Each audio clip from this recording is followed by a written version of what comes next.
Hey, this is Smeej. This video was recorded on Twitch, so if you want to watch more casts or me feeding MMR, come check it out. Alright, welcome one and all to a game. We got PSG.LGD versus Outsiders from China. Taking a look at the Chinese DPC Spring Tour. And into the Game 1 draft here.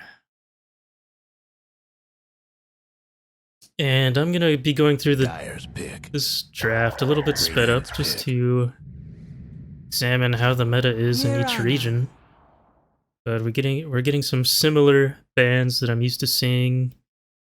Brood Mother Radiance ban. And the Beastmaster, a little bit different in that they're banning the Clockwork and the Treant Protector, two support heroes. They must have some specialist players on the side of Outsiders. With the initial picks are out, they get a Primal Beast and Mirana combo. That's a lot of magic damage that is going to need to be accounted for. Two heroes that could easily burst down an Enchantress, getting through that untouchable with the amount of burst, and Ember Spirit. 10 seconds to go. Pretty good elusive hero against Beast and Mirana. 5 seconds. And picking it up early though allows for some potential counter pick, and let's speed up the draft a little bit. Just _2 for now. 10 seconds. Banning at the bat and the Pango. Nature's Prophet. Radiance ban. And Death Prophet. Dire's ban. Second phase banning almost complete, and the two teams are going to get into that next picking stage. We see a Mirana, 5 seconds, which is easily jumped by Ember Spirit, so I don't think we'll be seeing any other potential mid picks for the side of Outsiders. They might have locked in this Ember as the mid early on, unless they're doing something I'm not aware of. But if they were gonna pick mid heroes, there's a still Puck, still Void Spirit, and now we're getting a Dazzle. Really gonna be shadowing this Primal Beast, it seems, keeping that momentum going. 5 seconds. And following in tow with the Shallow Grave. Letting Beast, kind of roam where he pleases.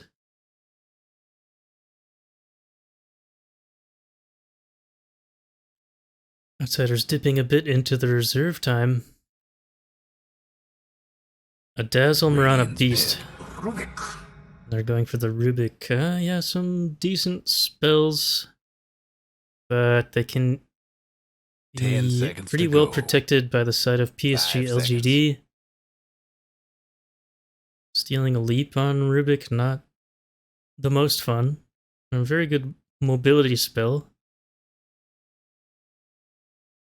But stealing a spell from Dazzle usually pretty good unless they get that level 6. And end up stealing that one instead. But I think the lift control here will be very good against all three of these heroes.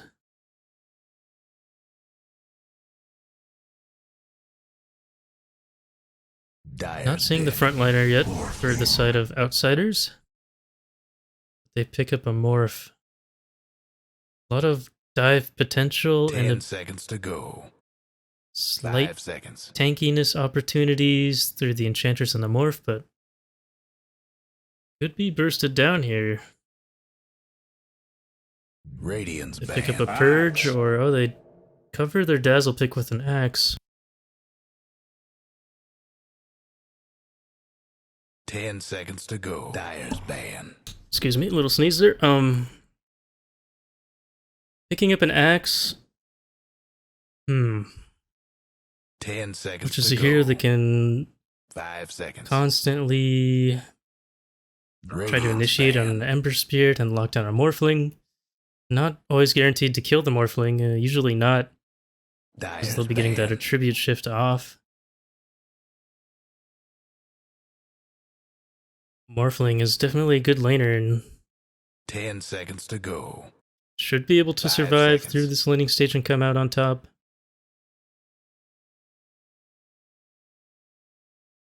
especially with an Enchantress. But this leaves the off lane as the last pick for Outsiders, I believe. And LGD are looking at a carry. 10 seconds to go. Dyer's pick. And we're picking up a Lycan last pick here. Definitely here that can keep on the pressure 5 seconds. when needed. Here that seems to be pretty passive in the laning stage, but they just come out so strong. That Lycan form, and they pick up a Terrorblade on LGD. Pick some of these folks. Not a whole lot of options left, but a Terrorblade is what they're going to end up with. That is a sick Rubik skin. I've never seen that.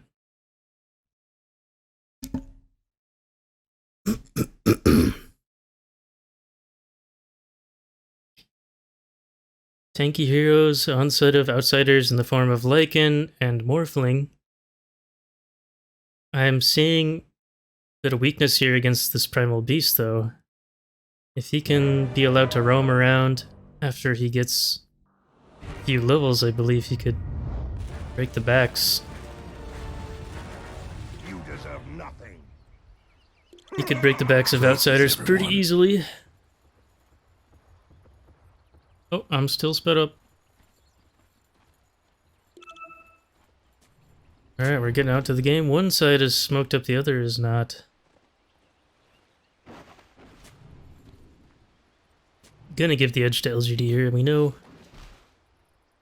this team is good. I mean, they're not as good as they used to be since TI. They had a bit of a shuffle. Some new members, but they still have nothing to say. They still have Y.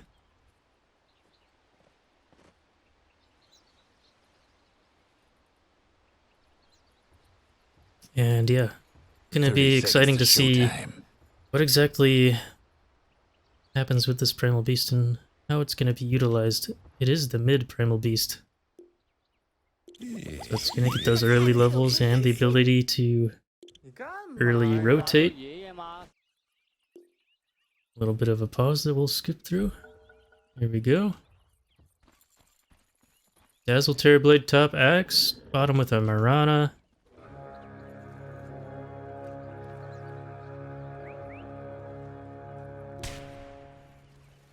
And they're off. And a bit of a brawl here for the top bounty rune. They get a nice arrow onto Chosen One. Takes a ton of damage and he's going to give up first blood, but Y is being chased by two hungry wolves in the forest. It's okay, he's going to walk away. Back to the lanes they go. Early first blood picked up by LGD. Into the pocket of Y.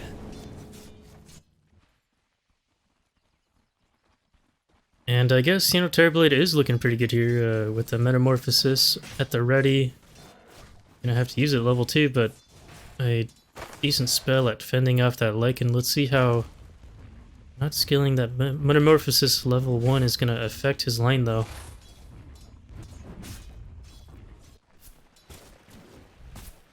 And the bottom lane, it's looking like PSG.LGD has pushed in pretty fast. They're already under the tower and harassing.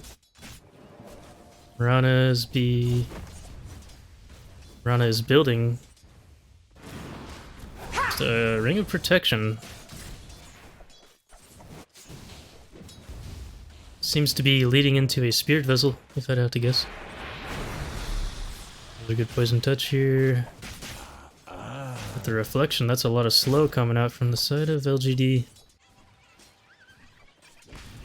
But Mercury doing a pretty good job last hitting for the side of Outsiders, matching that top lane with Shiro.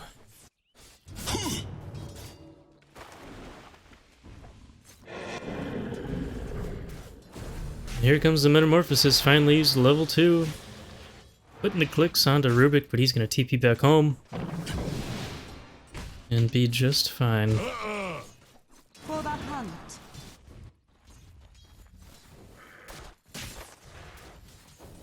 No more poison touch ready for about 10 seconds in the top lane and back bottom.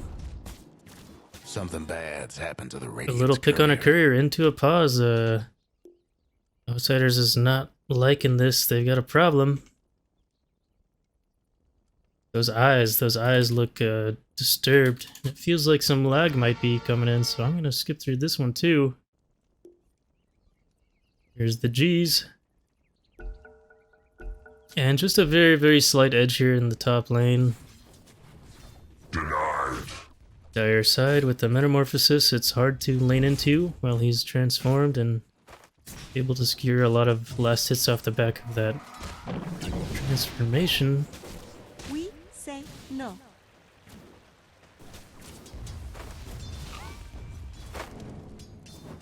Maybe Mirana just got a straight up ring of protection for the right clicks of this Enchantress. She just clicks pretty hard in general. And then Mirana's free to build whatever they please. I see some mana boots at the ready.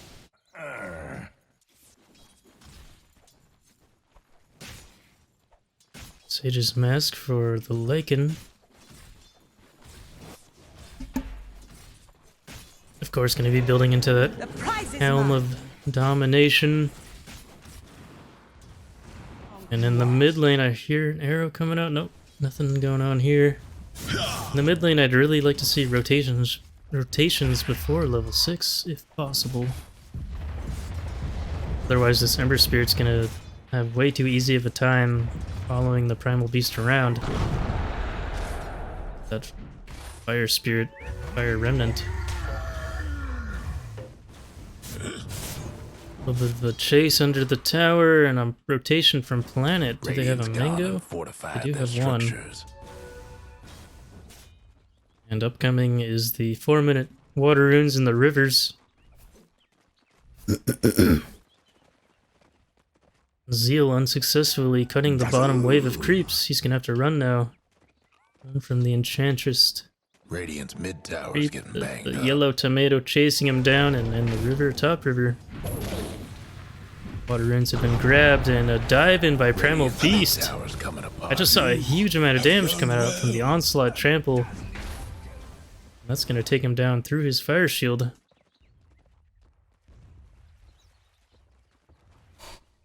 Radiant's mid tower could use a hand. They get the kill and they immediately spread out back onto the map. Back top, another TP by this poor Rubik, however. It's just to the tier 1 tower, he's running back in. And Zeal able to hold his own still. Despite that Mirana having to rotate mid. Has the Ring of Protection and Ring of Health, just keeping him up. Unaware that he's standing right on top of an Observer Ward that just expired. But he's gonna be alright. And in the mid lane again, nothing to say is messing with this Ember Spirit.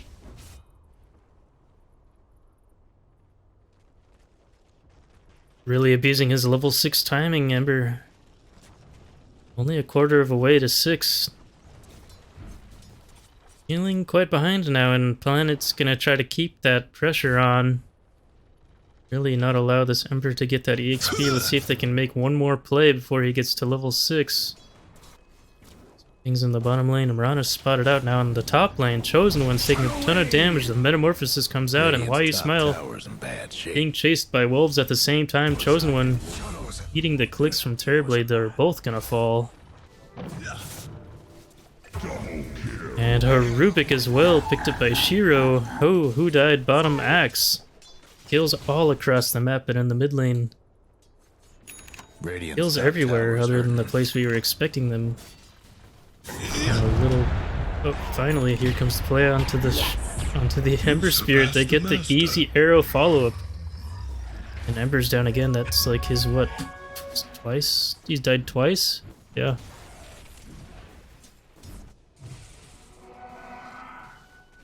So Zeal finally overplays his hand. He gets caught out bottom. He's an axe, you know. He tries to push his limits, and he finally got stopped in his tracks. It's okay, he's gonna go right back to his shenanigans, and then the mid lane, Ember Spirit tries to come back, but here comes another onslaught. The damage is huge, and the pulverize. Oh my god, into the arrow. He's level 7 now on Nothing to Say. And Ember Spirit is still level 5. A complete disaster in the mid lane. They're shaping this game into whatever LGD wants it to be. Turning Dota on its head, it's another onslaught onto the Rubik. He gets to run straight over Zeal in the bottom jungle, getting a few spins onto this Enchantress. Gonna try to turn here, taking a lot of damage from the impetus. Here's Planet. Got another arrow potentially to attack this tomato. Got the arrow off on it, and here comes Axe again. Battle Hunger and an onslaught. The damage is way too much, and Nothing to Say picks up their 3rd kill of the game in the bottom lane. Chosen One. DP barely gets out. My god, that had to be less than 100 HP.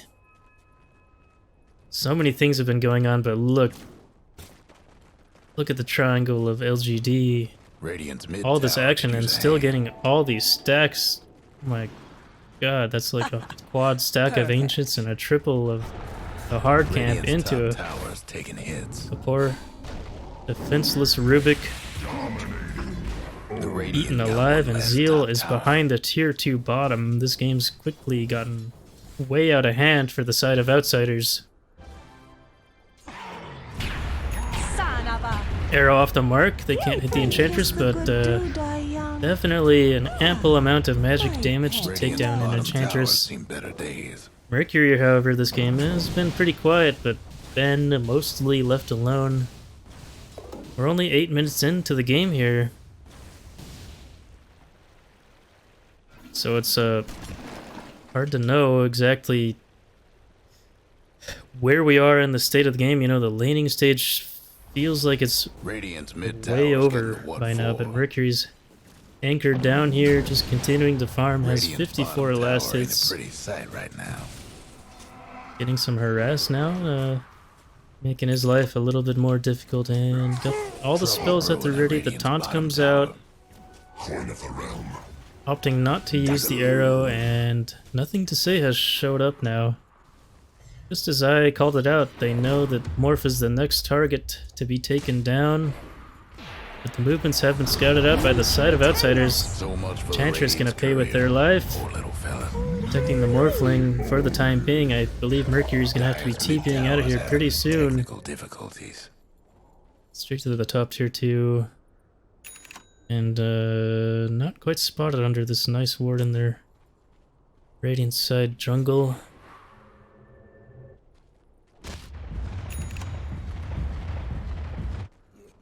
The support for combinations on the side of LGD have bottom towers seen better days. Been used to great effect here. They run around the map and are able to pick up any kills they see. Anyone who shows on the vision will fall, and even a solo kill here attempt by Nothing to Say. Pulverize onto the Enchantress and gonna be down under their own tier 2 tower. Nothing to Say, such a nice start in level 10. Highest level of anyone in the game right now.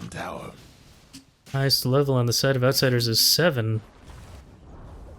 Radiant lost one of them bottom towers. And what is LGD? Oh, we got a Nothing to Say is flying out a Blink Dagger now. And a 10-50 minute Blink Dagger is gonna be put to use here. He sees his target right on to Cry. Think Pulverize. Just to scare him though, not there with the follow-up, and Lycan looking for a potential Lycanthrope. There's like a shapeshift play maybe. Now bottom lane completely taken by LGD. But Outsiders has moved to the mid lane. Mercury's even joining the fight. They're gonna put some pressure on here. They do have a bit of a zoo lineup, so they can pressure these towers. Terrorblades here. LGD wants to fight, and oh my god, Lycan's in the completely wrong spot. He gets jumped on immediately, can't even transform. And he's down for 30 seconds, down before anyone can do anything about it. Rubik as well, he's not going to be getting out of this one, I don't believe. Gonna blink in. Securing the kill. They do deny that mid tower, so well played by Outsiders. At least taking it off the map. Silver lining of that engagement, but still it's 14-2 here. 11k lead, and it's only 12 minutes in the game. Jumped in by Zeal, these early blink daggers now. I don't think there's any answer for this. Where's this? Guess what's happening to Dyer's bottom tower? For Spirit to find any safety in this game. Radiant's bottom DD as well. Come get healed. Doesn't have the ult quite ready, but a pulverize in. It's huge damage because Trample uses his attack power. 35% of his attack damage is used for the trample. And we saw those two supports just explode. Dyer's bottom tower's getting the business. Now they found a morph. Nice Starstorm. Does he have the jump? He does. Wow, why couldn't they get the follow up there? Arrow must have been yeah, it was on cooldown. So Mercury there, a nice escape. 80 last hits. Let's go to the net worth now that we're about a little over 10 minutes in, and we're seeing just how big of a disparity there is between these teams. Trouble brewing. All three cores on the side of Dyer. Having an amazing game, and only Mercury on the morph eking out an existence here. Comes the smoke by Outsiders. They're running into nothing to say though. He's positioned well in the trees. Best do something about that bottom tower. He doesn't have a ward, and they're surrounding him. He's gonna try to onslaught out, but the pulverize on the morph. He's already shapeshifted strength. Not a whole lot of damage here, but can they continue to chase onto the Enchantress? They're looking towards that tasty deer snack, and they take her down, turn her into venison. Now it's a poor defenseless Emperor Spirit eating an arrow after the taunt. Another pulverize, and now Rubik's gonna be running away. Slowed up by a battle hunger. Nothing to say is not done yet. Radiant's mid tower's coming apart. Lifted up at the taunt in off the back of a blink dagger. They pulverize him onto the steps of his tier 3 mid tower. Radiant's mid tower could use a hand. Leaving his brain and entrails just right there for everyone to see, and there's nothing Outsiders can do about this. The Death Ball has moved up, taking the high ground, and Chosen One just strangling bottom, trying what they can. They jump in on Enchantress. Tried to take a look at what everyone else is doing, but Outsiders is just losing their base. You know, they're trying so hard to farm on the side of the map, but it's already too late. The advantage is much too large for Outsiders to deal with, and here comes the GG into the disconnect. Ember's done. 21-2 here, 17k, and it's only 15 minutes in. LGG erase Outsiders from existence, and we're gonna have to just get right into this game too, because that game was freaking short.